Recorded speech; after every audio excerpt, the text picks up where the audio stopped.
Brenda stole an anxious glance at her wristwatch. The cuddly cute kittens did little to cheer her up. Mock had stepped aside for a moment to take a phone call, but now she returned to Brenda. Am I keeping you from something? No, ma'am.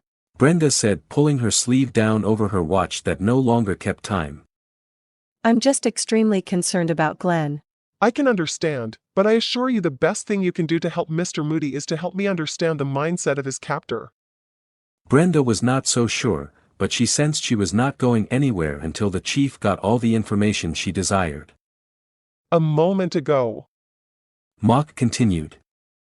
you suggested this GICC is somehow sacred to the idea of these ancient treasures? Yes, ma'am. Explain that to me. Brenda knew she would have to choose her words carefully. The GICC was built on a sacred shrine and burial site of the Karankawa, which were a nomadic indigenous tribe that inhabited the Texas Gulf Coast. Glen told me it was called Temple of the Mal. Mal in the Karankawa language means dead. It's the Temple of the Dead. Temple of the Dead? Mock looked doubtful. The Temple of the Dead was built in a way that it had a gaping hole in the floor, through which a sacred fire of enlightenment could be tended by a brotherhood of tribe members whose job was to ensure the flame never went out. Mock shrugged. I don't see any holes in the floor. No, not anymore, but for years the center of this room had a large opening precisely where Glen's hand is now. Brenda motioned to the floor.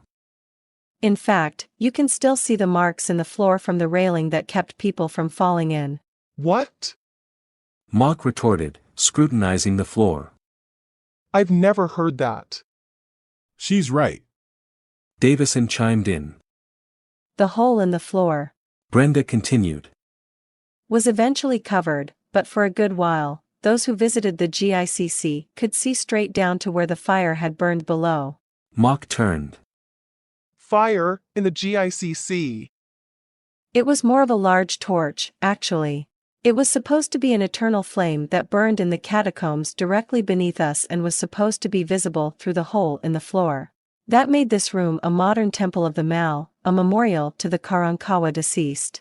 This building even had its own employees, called the Keepers of the Crypt, who successfully kept the flame burning for almost 50 years after it was built. Christianity and smoke damage eventually snuffed out the idea. Mock looked surprised, but if she wasn't about to say so. Your contention is that the man, who left what you think is Mr. Moody's hand, knew all this? Clearly, he did, and much, much more. There are symbols all over this room that reflect a belief in the ancient treasures. Ancient treasure. Mock said with more than a hint of sarcasm in her voice. Knowledge that lets men acquire godlike powers? Yes, ma'am. That hardly fits with the Christian underpinnings of a faith pastor like Glen Moody. Actually, Christianity believes in the existence of godlike powers available to men through Jesus. The Bible teaches that Christians are sons of God, making them little gods of this world. The Karankawa were here long before Christianity. Their religion worshipped two deities called Pachini and Mel, and they often held ceremonies for giving thanks and for imploring the assistance of these gods. Although the names and actions were different, the belief systems were not dissimilar. How does Jean Lafitte fit in with the Karankawas? Davison cut in. He was writing notes feverishly in his notepad. Jean Lafitte and his pirates had a 3-day-long battle with the Karankawa in 1818. This battle is famously remembered as the Battle of Three Trees. It's said that Jean Lafitte's men stole a Karankawa woman. The chief and the tribe were so enraged that warriors attacked and killed 5 of Lafitte's men.